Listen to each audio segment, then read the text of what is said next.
Hi, this is Kalyan, chemistry faculty.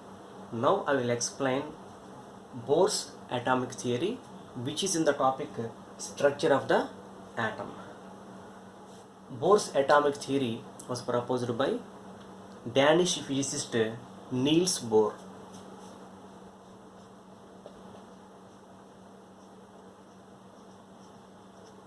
He got a Nobel Prize in the year 1922.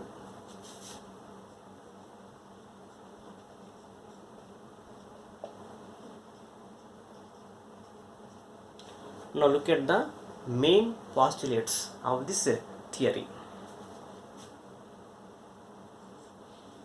Electrons revolve around the nucleus in certain specified paths. So this is the nucleus, these are the specified paths. So these the concentric circular paths.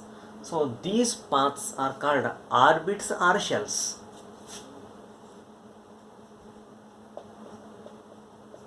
Orbits or shells. Orbits or shells can be denoted by the letter n. So here we can denote as n is equal to 1, 2, 3, 4, etc. Or we can designate them as a k, l, m, n, etc. Here see, this is the n is equal to 1 orbit and it is also k shell.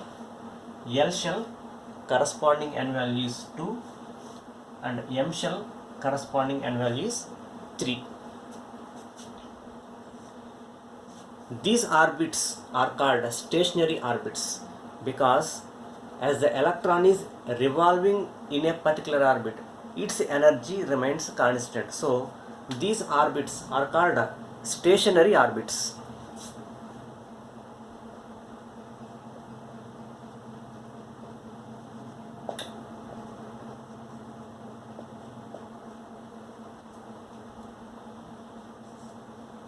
As we are moving away from the nucleus, the size and energy of the orbit will increase. So this is the nucleus, these are the orbits. As we are moving away from the nucleus like this, the size and energy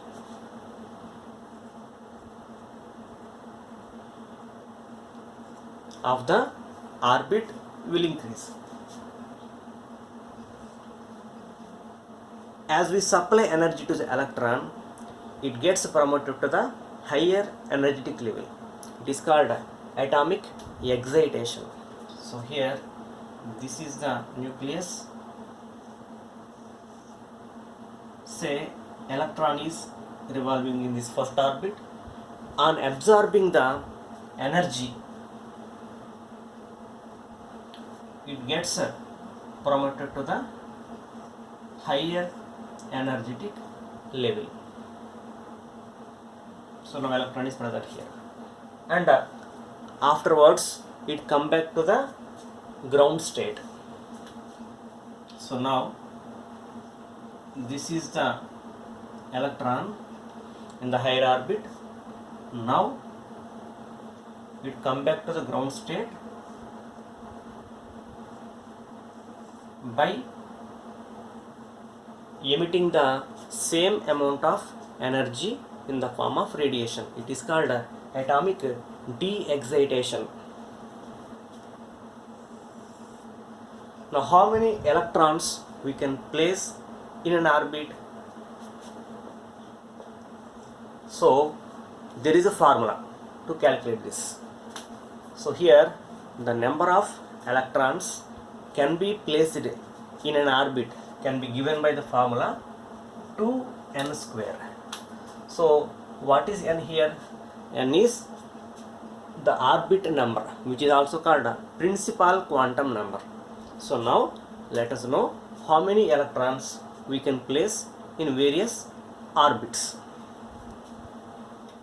So this is the n value. It is the shell notation. and here the number of electrons can be placed in it. So here n is equal to 1 shell. This one is also called a K shell.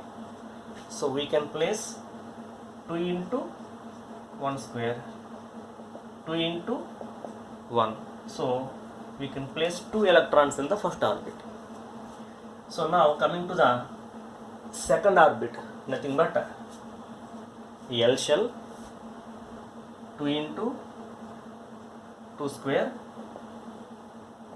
2 into 4. So we can place 8 electrons in this. Now come to the third orbit. So that is nothing but the M shell, 2 into 3 square, 2 into 9. So we can place here 18 electrons. So like this we can calculate the number of electrons can be placed in an orbit. In the outermost orbit we cannot place more than 8 electrons. So here outermost orbit cannot accommodate more than 8 electrons according to this theory. So these are the postulates of the Bohr's atomic theory.